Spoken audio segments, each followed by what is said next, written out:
Somewhere inside a quiet economic briefing room in Washington, officials are staring at numbers they did not expect to see this soon. Global growth is slowing almost everywhere, yet one country keeps posting numbers that refuse to slow down at all. For years, American economists assumed global uncertainty would eventually catch up to every rising economy, including India. This assumption felt reasonable at the time, based on decades of historical precedent showing emerging economies rarely sustained rapid growth indefinitely. That historical pattern, comfortable and familiar, quietly shaped forecasts, strategies, and expectations across multiple American institutions for years. Instead, while much of the world braces for weaker growth, India keeps moving forward with a momentum few can explain away. This is the story of how India's steady, almost stubborn economic strength quietly became one of Washington's biggest sources of unease. That unease, rarely spoken about openly, quietly shapes strategy meetings, budget decisions, and long-term planning across multiple American institutions. Stay till the end, because the final piece of this story explains exactly why so many analysts now use the word unstoppable. Economic reports written just months apart increasingly contradict each other, revealing just how quickly assumptions about India have needed revision. That pace of revision itself tells a story most headlines never fully capture. It all begins with a single growth number that stood out sharply against a darkening global economic backdrop. While international forecasters warned of weaker output almost everywhere, India was projected to grow by roughly 6.5% in 2026. This made India once again the fastest-growing major economy anywhere on the planet, outperforming the United States, China, and Europe combined. Officials in several rival capitals reportedly requested updated briefings once this figure began circulating widely among global financial institutions. Global institutions repeatedly described India using the same phrase, a bright spot in an otherwise uncertain and slowing world economy. This phrase, repeated across multiple independent reports from different organizations, was not coordinated messaging. It reflected genuinely converging analysis from separate sources. When multiple respected institutions independently reach the same conclusion, policymakers tend to take that convergence far more seriously than any single isolated report. For American policymakers accustomed to competing with predictable rivals, this kind of consistent outperformance proved genuinely difficult to plan around. Every quarter that passed without India slowing down chipped away at older assumptions built around inevitable emerging market fragility. Analysts who once confidently predicted a slowdown found themselves quietly pushing back their forecasts quarter after quarter without much public explanation. This repeated pattern of underestimation itself became a story economists started discussing openly in financial publications. But this single growth figure was only the surface of a much deeper economic story unfolding underneath. The next chapter takes us into the daily lives of ordinary Indian households, where quiet spending habits were fueling an entire economic engine. Real household consumption rose sharply, driven by steady incomes, controlled inflation, and continued government support for essential goods. Rural areas, often overlooked in global economic analysis, contributed significantly through strong agricultural output and steady welfare spending programs. Government programs targeting rural incomes, combined with a favorable harvest season, helped sustain consumption even as urban unemployment showed some signs of rising. This balance between rural strength and urban challenges illustrates just how layered and complex India's overall economic picture actually is. This consumer-driven strength gave India's economy a stability that export-dependent nations often struggle to match during uncertain times. While other economies worried about weakening consumer confidence, India's own central bank governor described the country's position using a strikingly optimistic phrase, a genuine Goldilocks moment. Not too hot, not too cold, simply steady, resilient growth built on millions of ordinary daily transactions across the entire country.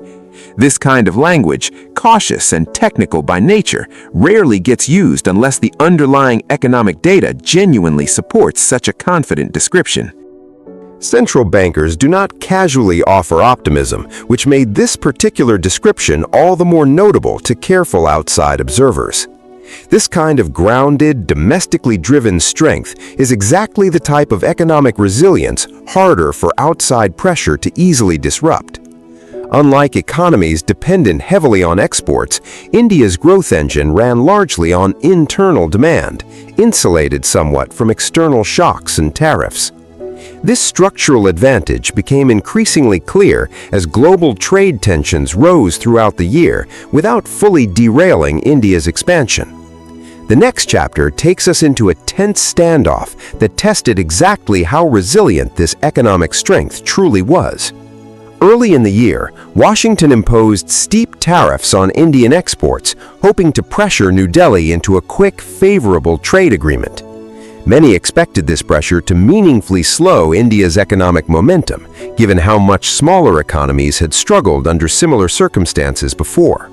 Trade advisors in Washington reportedly modeled several scenarios, most of which predicted meaningful Indian concessions within a matter of weeks under sustained pressure. None of those scenarios accounted for how deeply consumption-driven and diversified India's economy had already become by that point. Instead, India absorbed the shock, protected its most vulnerable industries, and continued posting strong growth figures throughout the standoff. Even as its current account deficit widened under pressure from reduced exports and rising gold imports, the broader economy kept expanding steadily. This resilience surprised officials who had built their negotiating strategy around the assumption that economic pain would quickly force Indian concessions. Instead, officials watched month after month as India's core economic indicators remained stable despite mounting external pressure specifically designed to destabilize them. This pattern repeated itself often enough that it stopped being dismissed as luck and started being studied as a genuine structural strength.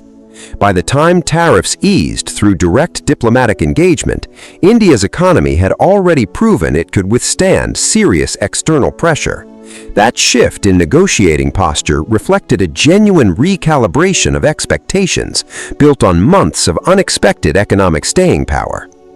The next chapter moves into the world of technology, where India quietly built influence that stretched far beyond its own borders.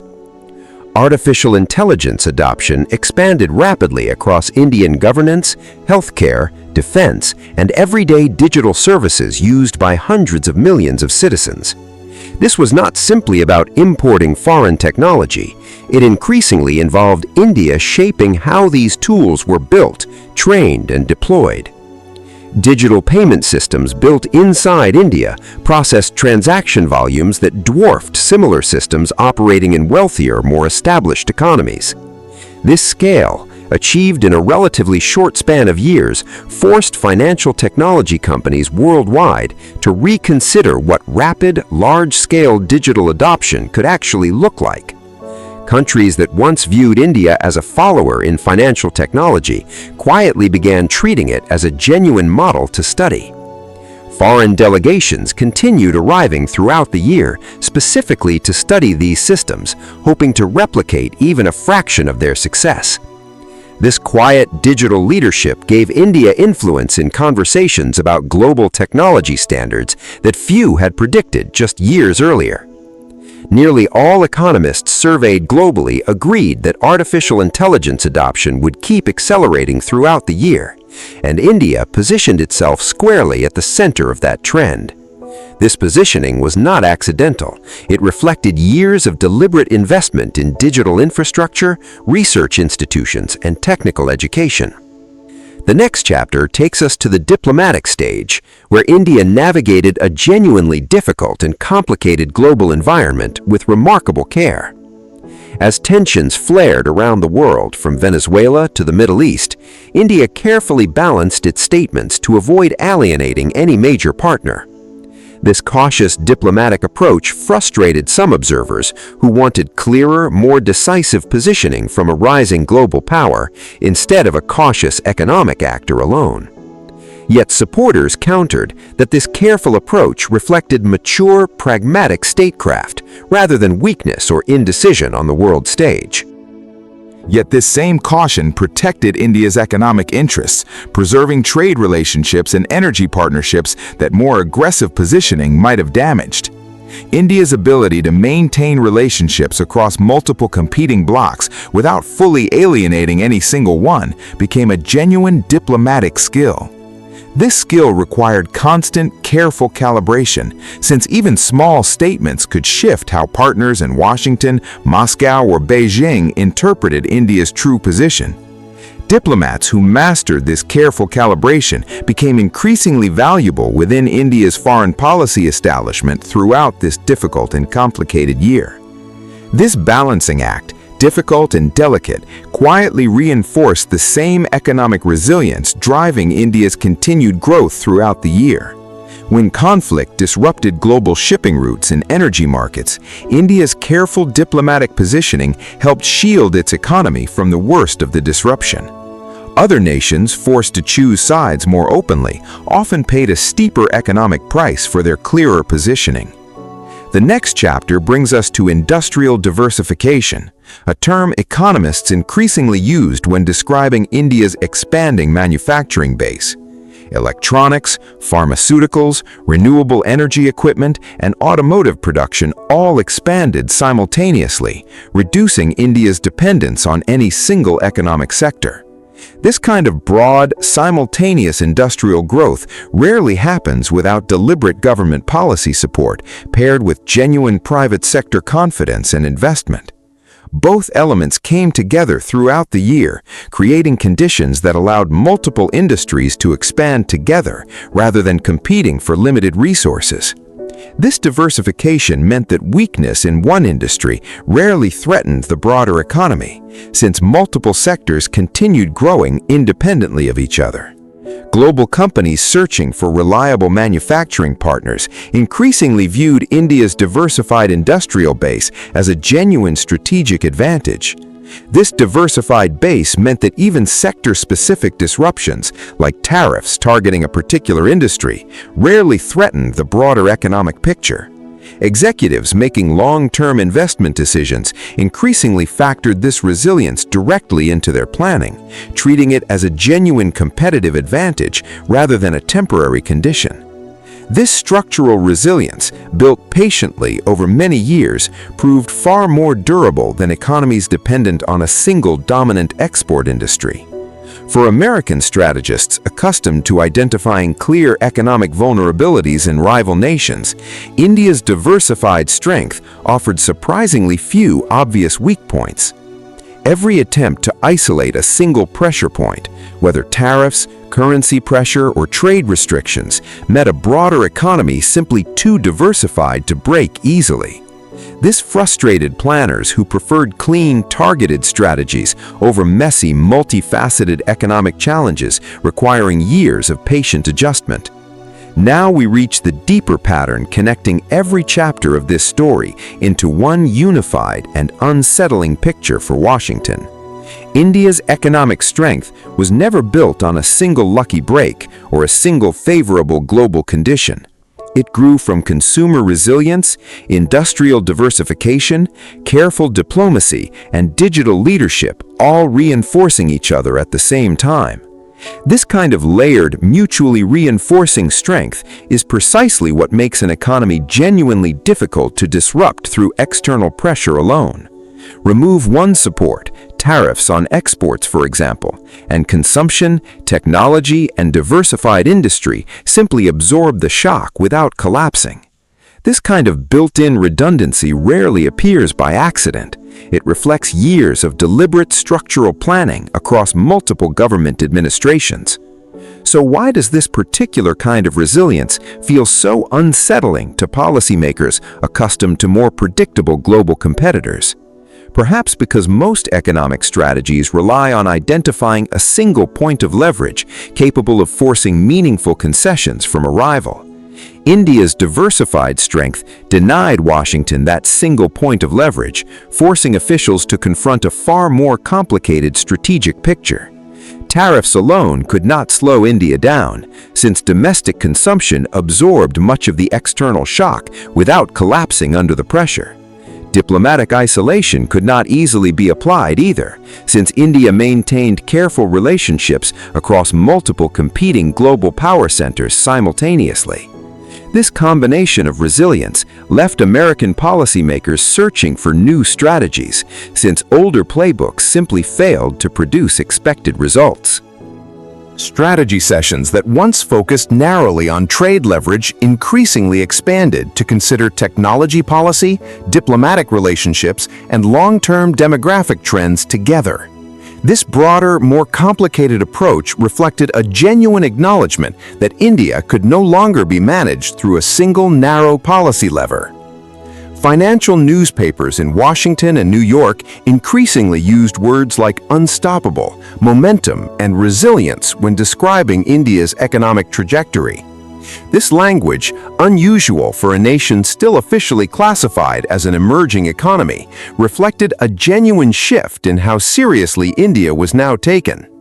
Economists who once dismissed India's growth as temporary or fragile began quietly revising their long-term forecasts to reflect sustained expansion. Investment banks, once cautious about long-term India exposure, started publishing detailed reports outlining strategies for deeper, more permanent market involvement.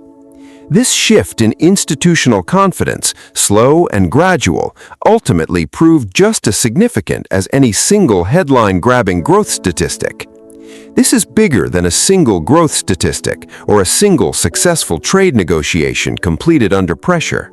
It is the story of a nation building layered economic strength across consumption, industry, technology, and diplomacy simultaneously. Ordinary Indian workers, farmers, and small business owners, rarely mentioned in international headlines, quietly powered much of this broader transformation.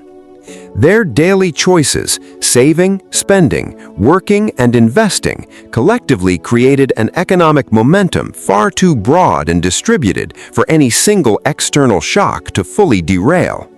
This is not the story of a government simply managing a crisis well. It is the story of a deeply resilient economic structure. Their daily economic activity, multiplied across hundreds of millions of people, created a foundation far sturdier than any single policy decision alone. American officials now privately acknowledge that predicting India's next economic move has become significantly more difficult than in previous years.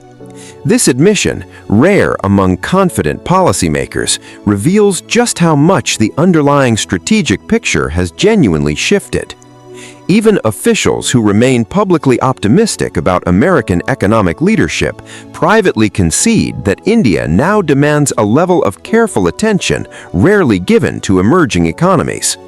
That shift in attention alone represents a meaningful change in how the global economic hierarchy is quietly being reconsidered.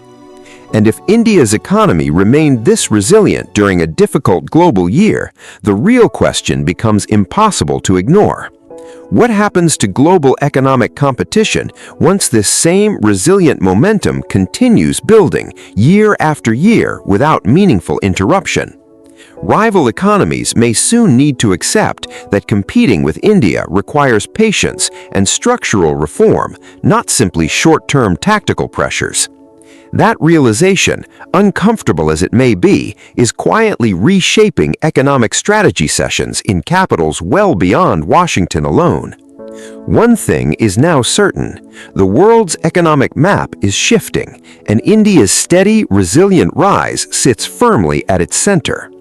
The nation once described as an emerging economy is now, by nearly every measure, simply emerged. Whether Washington fully adjusts to this new reality or continues relying on outdated assumptions may end up shaping the next decade of global economic competition. Either way, the numbers coming out of India in 2026 have already forced a conversation that shows no sign of quietly fading away.